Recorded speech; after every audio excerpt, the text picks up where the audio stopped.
Hello everyone, it's Becca from Becca Books and Bujo, and today we are talking about the 11 books I read in the month of January.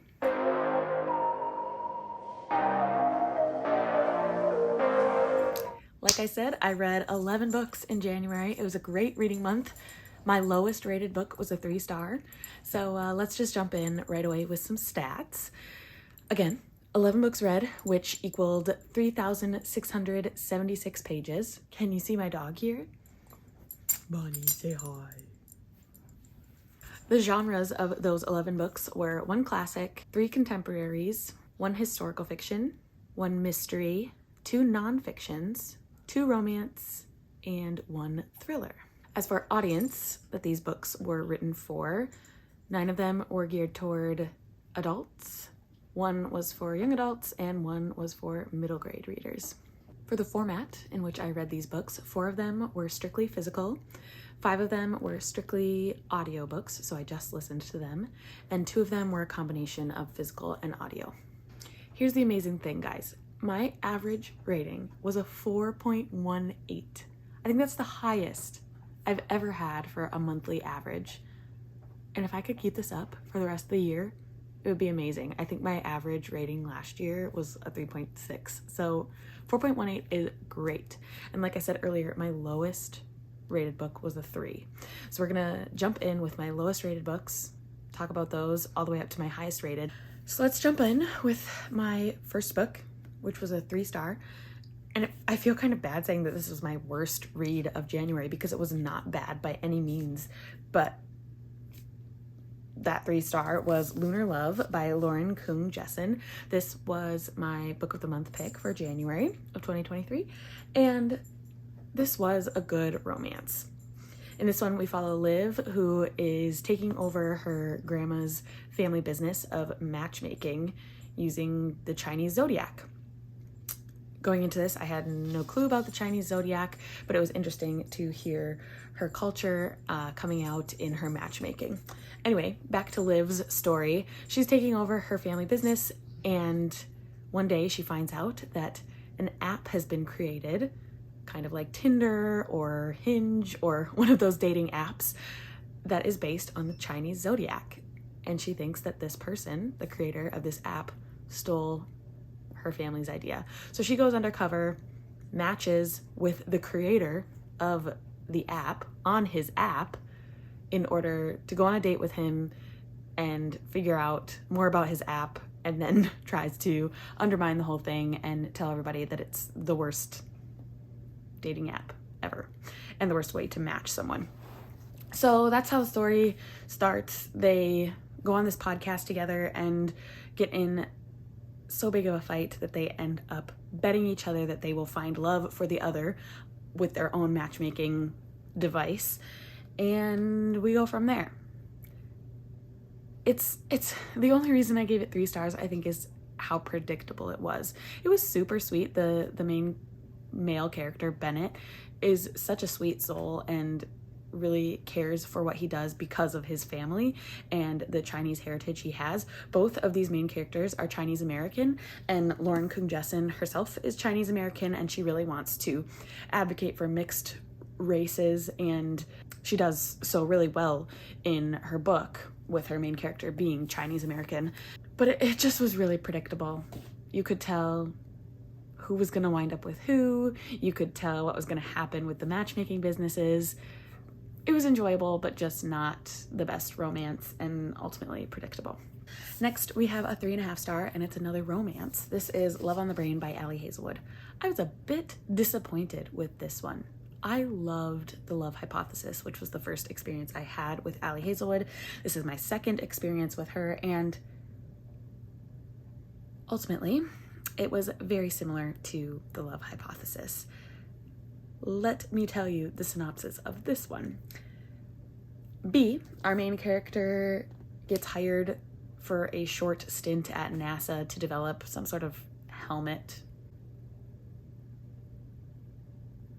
I don't know the science behind it all, but she is hired to work on this helmet. She's a genius, but her partner on this project is her arch nemesis, Levi. and she didn't realize at first that she would be working with Levi, but when she gets there, she sees him, and I guess they have this history of how he hated her in the past. And she does not shut up about how much Levi hated her. And it's just superfluous. It's over the top. It's ridiculous. I don't get how smart she is scientifically and mathematically and all that jazz, and she can't read what is actually going on, and that he didn't actually hate her, but I don't know, she just like has eyes glazed over for this boy. He was mean to her once and then continually was mean to her, but no, he wasn't mean to her. So anyway, they start working together, have some chemistry, and you can tell what happens. Yeah, I don't know, that just angered me so much to a point that I had to drop it down to 3.5 stars. And the romance was good. I liked the chemistry between B and Levi, but very similar to the romance in The Love Hypothesis, and B's stupidity when it came to relationships just really bugged me with how smart she was supposed to be. And there was this whole other relationship she had via Twitter with another guy, and just her stupidity with that, not realizing who that guy was the whole time. Yeah, I don't know. I am giving Ali Hazelwood another chance in February with her next novel, Love Theoretically, and I hope it's not just a carbon copy of these first two. I hope it's a little different, so we will see. Nevertheless, Ali Hazelwood writes a really great STEMinist novel, as she calls it, females in STEM, and I give her props for doing that, and I do think that the feminist and women in STEM rep was really great. Moving on to 4 stars, of which I have 5. The first 4-star I read was Spy Family Volume 3 by Tatsuya Endo. This is the 3rd volume in a series of 10 manga, and I was first turned on to this manga by Katie Coulson. I had never read manga before, and she said, if you've never read manga before and want to try, this is a really great story because it's not too violent, it has a funny storyline, and so that's what got me into it in the first place. Basically, we follow Twilight, who is a spy, the best spy in this nation, and in order to complete a mission, he needs to infiltrate a school, and in order to do that, he needs to adopt a daughter and create a family. And so he adopts a daughter who ends up being a telepath, and he marries a woman who ends up being an assassin for hire. And nobody knows who anybody is except for the little girl, the telepath, Anya. So this one, we just continue the story. I don't want to give away too much by telling you exactly what happens in this volume, but it was fun. They're enjoyable. I read it in one sitting during an evening of sprints, and yeah, I am excited to see where this story goes. So that is Spy Family, Volume 3. The next 4-star we have is The 7.5 Deaths of Evelyn Hardcastle by Stuart Turton. This is such a mind-boggling, interest-piquing mystery. I couldn't even wrap my head around it at some times, but let me tell you about it. In this one, our main character, Aiden, wakes up every morning in a different body, and he is tasked to figure out who killed Evelyn Hardcastle.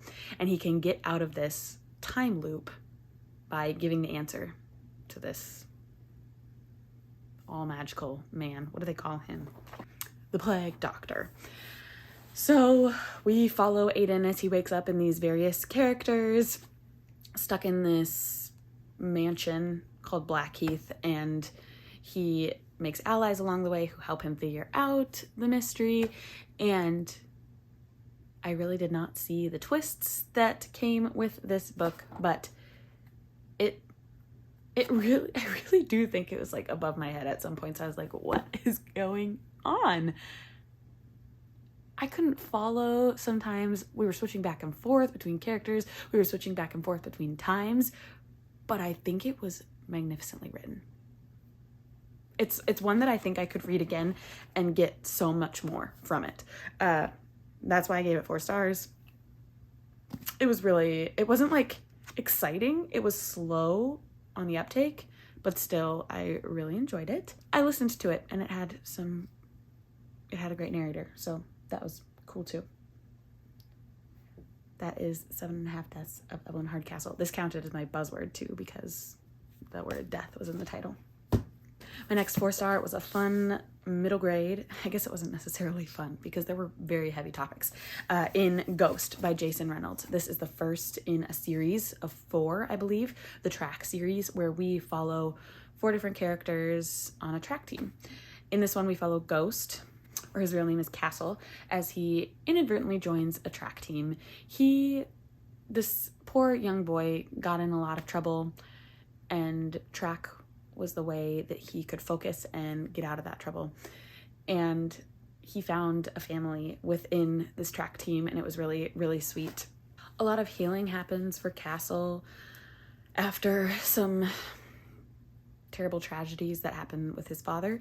And so we see this young boy dealing with the aftermath of what goes on with his father, who is in prison, and how he deals with that and how his mom deals with it too. I listened to this one, I think, in like a day or two, and I'm really intrigued to get some more of the story from different perspectives of the other children on the track team. I hope maybe I can get to them in middle grade March. We'll see. My next 4-star and my first finish of 2023 was My Grandmother Asked Me to Tell You She's Sorry by Frederick Bachman.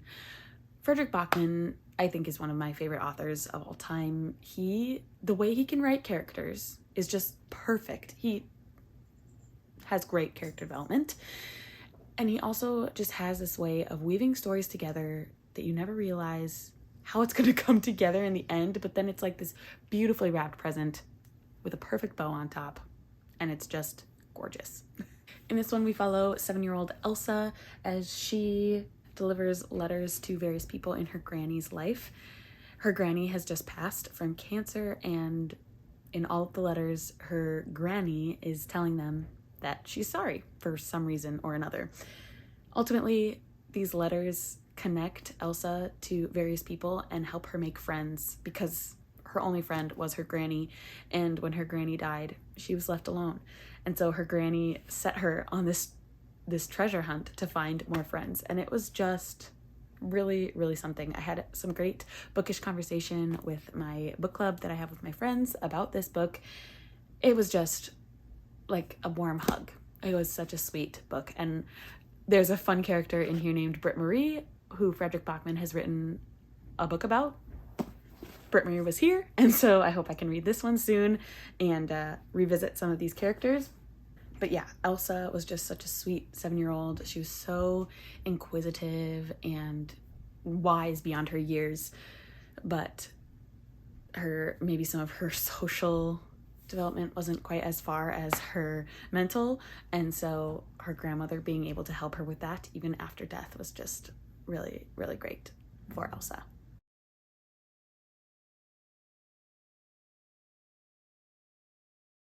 So that's another Frederick Bachman that I finished. Next, we have a collection of essays with I'll Show Myself Out, Essays on Midlife and Motherhood by Jessie Klein. I picked this one up based on the recommendation of Jenny King. So thanks, Jenny, for this wonderful recommendation about motherhood and how it's really hard.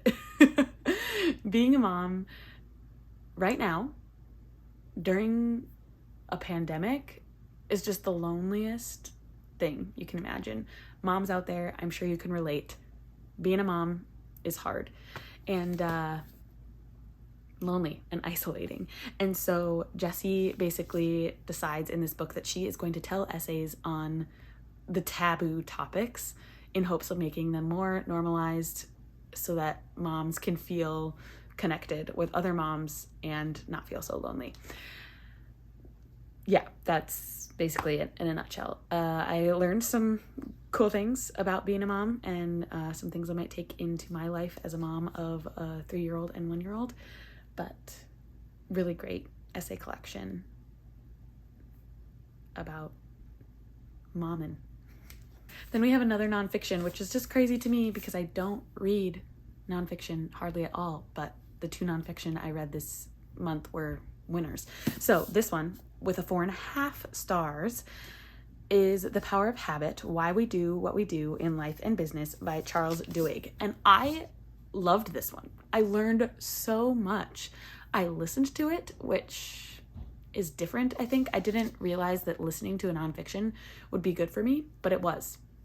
I don't know, sometimes I had to go back and look at, because I could tell that they were referencing a picture or something. And so I did check back with the physical text.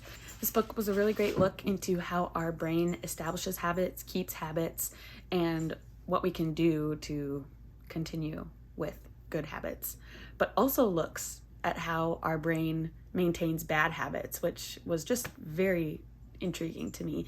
It talked about alcoholism and gambling and eating unhealthily, and it just, I don't know, it was really a good read. This is a book I borrowed from my dad. I'm so happy that he lent it to me. Yeah, just fascinating. The one thing I will forever remember from it is that a cue starts you on this habit cycle. So it's a cue which triggers you to do a routine, and then you get a reward from it, which just keeps you on this loop. So that's how I've been trying to keep up with my habits in January, and I think it's working really well. I've been more productive than I've ever been in January. I did yoga every single day in January, and I'm continuing to work out every day now in February. So I don't know. The things I learned, the insights I gained are helping. So if you are looking for a fun nonfiction to try to establish new habits or keep habits going, try this one out. It was really good. At first I thought it was going to be so dry, but the stories he tells are very intriguing. So that's my other nonfiction for the month. Now we're jumping into 5 stars, of which I had 3, and I couldn't be happier with these reads. The first 5-star I have is Someday Maybe by Onyi Nwabineli. This was my book of the month for November of 2022, and this was a hard-hitting contemporary about our main character, Eve. She undergoes the worst tragedy I can imagine by finding her husband who has killed himself. And we grieve with Eve as she tries to understand what her husband has done and how her life will forever change from how he ended his life. It's heartbreaking. It's tragic. It made me cry, definitely. But it was really wonderful being able to look into the brain of someone who is grieving in this way. And it makes me really wonder if Onyi Nwabineli has dealt with some sort of suicide in her life, because it just was really well written and seemed like Eve, this main character, was really going through it. And it felt real. So at first, if you saw my Goodreads review, I at first gave this 4.5 stars because it took me forever to read. I started this in 2022 and I didn't finish it till mid-January. It took me forever, but I think just it was such tough subject matter, and I really wanted it to just sit with me and settle. Once you got to a certain point and read about how Eve managed one simple daily activity that brought up memories of her husband, you just needed to sit with it for a while and think about it. And I don't know, imagine what your life would be like in that situation. And that's why I think it took me so long. And after some thinking about it and this book not being able to leave my brain because of how beautiful it was, I ended up changing it to a 5-star. And I'm so glad I did. It was beautiful. And if you are looking for a very hard-hitting contemporary with some really great insights on grieving and losing someone very close to you in a very difficult way, I would recommend Someday Maybe. Then we've got the only book I don't have physically with me, Cloud Cuckoo Land by Anthony Doerr. Wow, I was so surprised by this one. It was phenomenal. The writing was immaculate. I had read Anthony Doerr before with All the Light We Cannot See, and I loved that book, but reading Cloud Cuckoo Land is making me want to go back and read All the Light We Cannot See, because Cloud Cuckoo Land was just perfect. Okay, let me tell you about it. We follow 3 different timelines. One is in the 1400s, I think. We follow 2 young people. We follow Anna. Anna is learning how to read. She grows up in a convent and doesn't have parents, but she has her sister, and she loves to tell stories to her sister. So we follow her. And then also in the 1400s, we follow Omir. Sorry, I'm referencing some notes because there were just a lot of characters and a lot to keep track of. So we also follow Omir. He is dealing with a physical defect that people assume was caused by a demon, and so he lives with that his entire life. His father also died in a war, I believe, and so people chalk that up to him being a demon and him killing his father. So we follow these two characters and how they are seemingly unrelated, but then you see how Anthony Doerr stitches all of these stories together. Then we follow two characters in 2020. Seymour is a troubled teenager who wants to join this cult, basically, by blowing up a library. And then Zeno is like an 86-year-old man who loves the library, works at the library, and has done lots of translations and just has an amazing storied life. He served in Korea, I believe, during the Korean War, and ultimately saves many lives in his lifetime. And then we follow Constance 100 years in the future as she voyages toward this new land on a spaceship. And it's kind of this weird AI HAL of Space Odyssey kind of thing. 2001: A Space Odyssey. I once had to write a huge paper on that movie. It haunts me.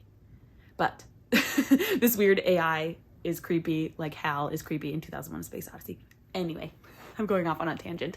We follow Constance as she is dealing with the crazy things that happen with 80 people on this teeny spaceship trying to head to a new world, like 600 light years away.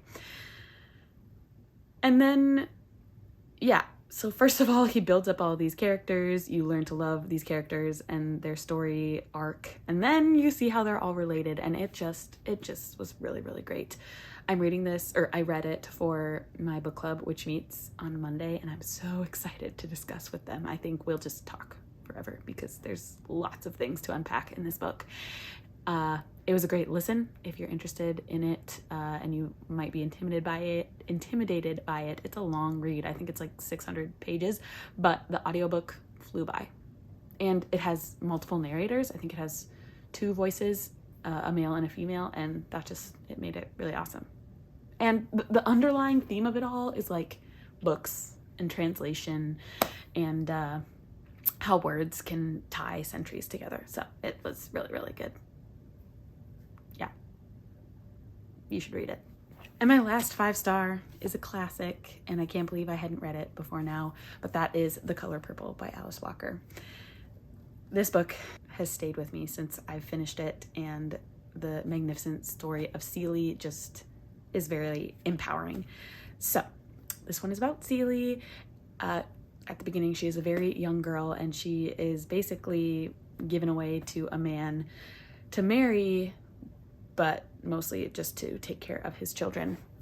Her father does not care for her whatsoever. Actually, well, yeah, her father doesn't care for her.